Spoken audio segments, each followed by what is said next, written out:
I feel very lucky to be here tonight for the launch of the next generation Ranger, and I thought I'd share with you some of the information that has come to light, which I find particularly exciting for four-wheel drivers. So Ian, you were here working on the previous generation of the Ranger, and now you've been responsible for the delivery of the next generation.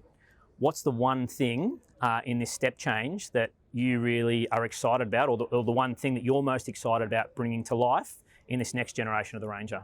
I think for me, it's been a fantastic showcase of all the work the Australian team have done, really understanding the customer and actually understanding how we're going to change the platform to make sure that it's future-proofed out in the next generation for all the next generation powertrain technologies that are going to be deployed in this vehicle. So today we've got the 3-litre V6 under the hood, and that to me was something which we listened to customers. They wanted more power, more torque, and certainly something which for us is a very exciting addition to the Ranger. Now the first thing I want to talk about is the wheelbase on the Ranger. It is now 50mm longer and 50mm wider than the last generation Ranger, which is going to provide not only a more stable platform for the vehicle, better on-road handling, but also, I believe, better articulation of the vehicle off-road as well.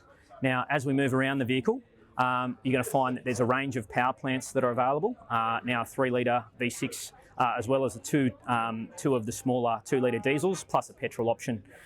As we move through the car, you will find that there's lots of little things that Ford have done. So there's a central infotainment system. There's little things like an external step.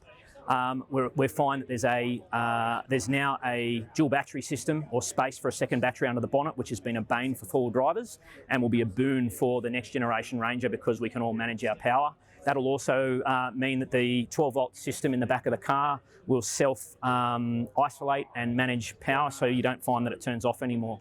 On top of that, we are also finding that there's a range of powertrains available. So you'll have the traditional two-wheel drive, four-wheel drive system, but there's also a system in the works which will be a little bit more like the Everest, where it becomes a full-time four-wheel drive or self-selects those components. And as part of that, we can also expect additional terrain modes on the vehicle. So the takeaway from this is that the next generation Ford Ranger is going to be more customisable based on your own needs or desires than any other vehicle before it.